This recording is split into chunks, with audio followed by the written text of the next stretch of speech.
honourable member for Sturgeon River Parkland. Speaker, on Thursday, May 19th at Public Safety Committee, the Minister of Public Safety confirmed that he stood by his statement in Parliament on May 2nd that, quote, on the recommendation of law enforcement, we invoked the Emergencies Act, end quote. We now know that police did not make this recommendation, and his own deputy minister said yesterday that he was misunderstood. When did it become acceptable for a minister of this House to spread misinformation? The Honourable Minister for Public Safety. Mr. Speaker, let me, over the heckling of my colleagues who I know are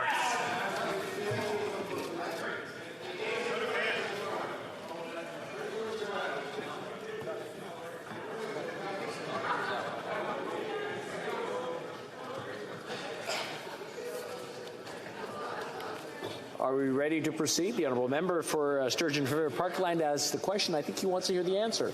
The honourable minister.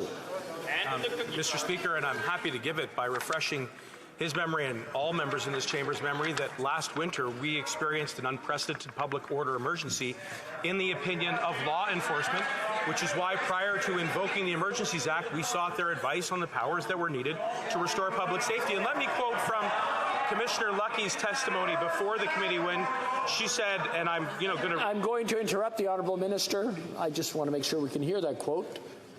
Everybody's ready to listen? Okay, the honourable minister, please proceed. From the top, Mr. Speaker. I was just about to say, Commissioner Lucky said the following: the Emergencies Act did give us the tools that we needed to get the job done quickly. We invoked the Emergencies Act to restore public safety. It was the right and responsible thing to do. Member for Sturgeon River Parkland. Well, Mr. Speaker, our memories are very clear on this side of the House. The minister repeatedly stated that police recommended that the government invoke the Emergencies Act. Right. But now we know that not a single police force in this country made that recommendation. The minister has had multiple opportunities to clarify, but he stood by his statement. And now his deputy minister is saying, well, the minister was misunderstood. Who is telling the truth? The public safety minister or his most senior public servant? The honourable minister for public safety. Mr. Speaker, I want to be absolutely clear that last winter, when we saw an unprecedented public order emergency in the opinion of law enforcement, we filled the gaps that existed within authorities which were not effective at the time to restore public safety.